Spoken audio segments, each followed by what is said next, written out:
This video is going to be giving you an introduction to hydrocarbons. So let's begin by defining what a hydrocarbon is. So a hydrocarbon is simply any compound that contains carbon and hydrogen, hydro and carbon. From this, we derive many organic compounds, and we will be seeing these throughout this semester and in later organic chemistry classes if you decide to pursue it further. Now, carbon is unique in the sense that it can form long structural networks. We can have carbon attached to carbon, attached to carbon, and then we can have this central carbon attached to another carbon, and we can have this attached to another carbon. And it can form these long chains or networks of compounds that have a vast array of properties. They can be very thermal conducting. Can be very strong, such as diamond. They can be very loose, such as graphite.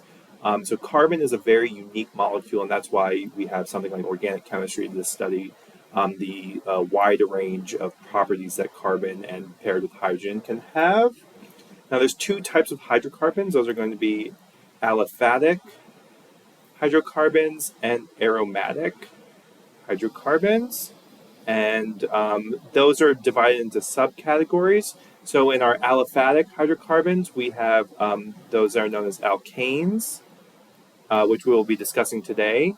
Alkanes are going to be C single bond C, so they only have C single bonded to other carbons.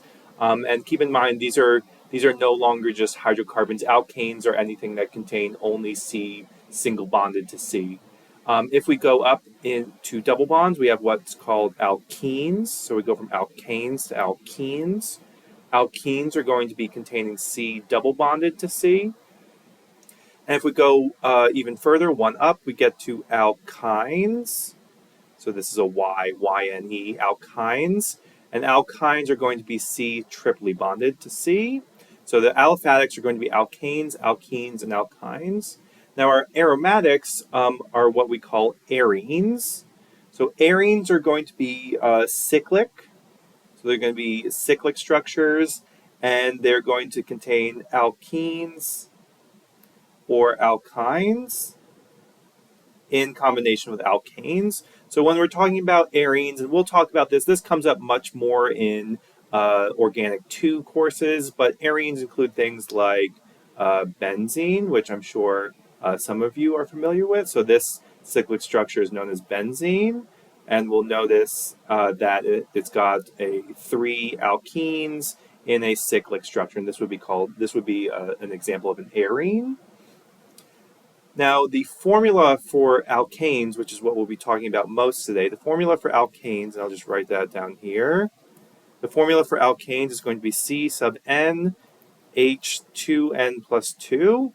So what that means is if we have C1, we would have 2 times 1 plus 2, which would be C4. So our simplest alkane is going to be C1H4, and we would call this methane, and we'll get into naming in a later video. If we have 2 carbons, C2, we would have C2H6, and that's coming from this formula here. This is going to be called ethane. And we can rewrite this in a structural formula, and again, we'll get into this as a later video. This would be rewritten as CH3, And finally, we'd have C3H8. This would be called propane. And if we were writing this in a structural formula, we would write this as CH3, CH2, CH3. And we'll get into where these structural formulas come from in a later video.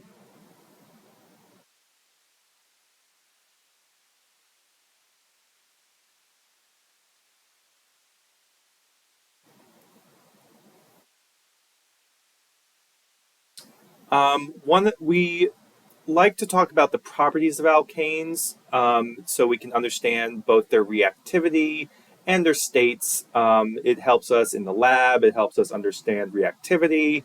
Helps us understand a lot of the properties of alkanes. So what we see is that when we have longer carbon chains, we're going to have higher boiling points, which I'm abbreviating as BP. If we think about this, if, for instance, we have CH4 versus CH3, CH2, CH3, what we've done here, sorry, this is a 3. What we've done here is gone from a molecular weight of about 18 to a molecular weight of, what would this be, 36 plus 8, which would be 44. What we've gone, so this is grams per mole. Grams per mole. I'm sorry, this would be 16, not 18. 16. So what we see here is as we increase molecular weight, we're going to have a higher boiling point. In fact, what we notice is that the boiling point of methane, which is this structure here, the boiling point of methane is negative 160 degrees Celsius, while the boiling point of propane, which is this 3-carbon chain here, is negative 42 degrees Celsius. And what we've done here is we've essentially increased the surface area of this molecule. You know, we have 1 carbon with 4 hydrogens versus 3 carbons with 8 hydrogens. We've increased the surface area, which means we've also increased the intermolecular forces. Specifically, we're talking about induced dipole forces, which when we have a higher molecular weight, we have a higher distribution of electrons around this, which means that we're going to have a larger statistical probability that will induce a dipole. So what we see trending for linear alkanes like these is that when we increase the length of the chain, we're going to have a higher boiling point because we're increasing the London dispersion forces or the induced dipole forces across the molecule. And this trends for all alkanes, alkenes, and alkynes. As we increase the chain length, we're going to increase the boiling point.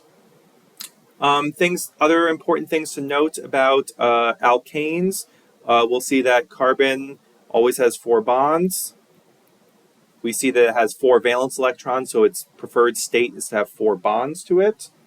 Again, if we're looking at alkanes, it's going to be C, single bond C, and that means it's going to be an sp3 hybridized center. So, for instance, if we're looking at this carbon here, this is going to be an sp3 hybridized center.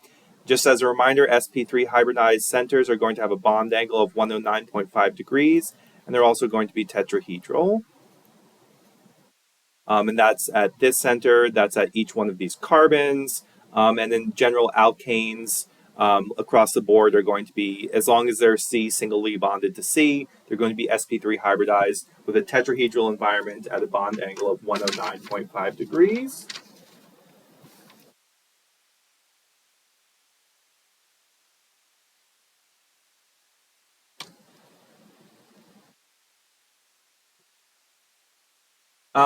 I'll just take a minute to note where we obtain a lot of these alkanes. These are often derived from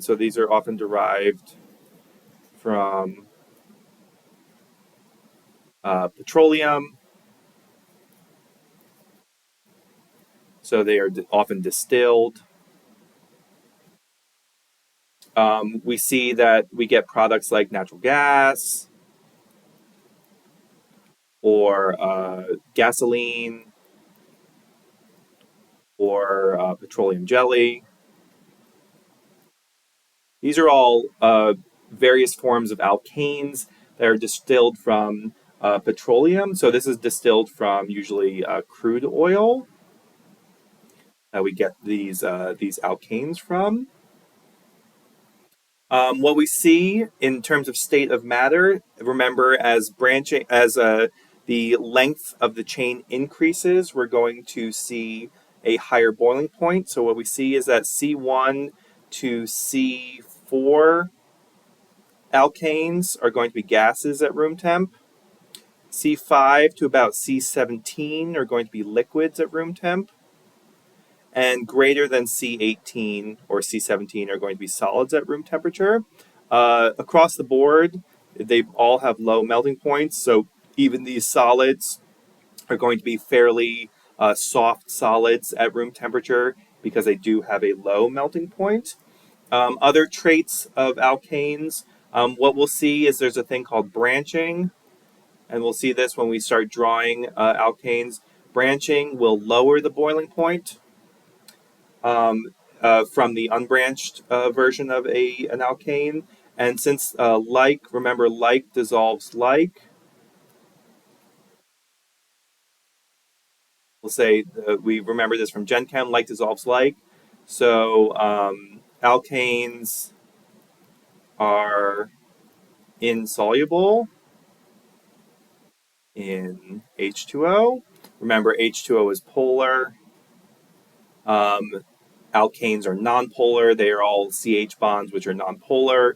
So since like dissolves like, alkanes are going to be largely insoluble in water unless they have substituents on them that create a much, much more polar environment. They also have low density. So they float on water. We're looking at densities at 0.6 to zero point 0.8 grams per mil. They're weak acids. Looking at pKa's of about 26 to 62, depending on the type of alkane we're looking at. And one property more that we like to talk about is heat of combustion. So heat of combustion is the delta H released on combustion. We see that the heat of combustion increases as molecular weight increases, and it also increases as molecules are less stable. So what we see as trends is branched alkanes are going to be more stable than their unbranched forms. So branched alkanes would have lower heats of combustion as the unbranched forms would have. In general, the longer the chain, the higher the heat of combustion. So that means that methane would have a lower heat of combustion than ethane, which would have a lower heat of combustion than propane. And if we had branched forms of any sort of these alkanes, they would also have lower heats of combustions because they are more stable.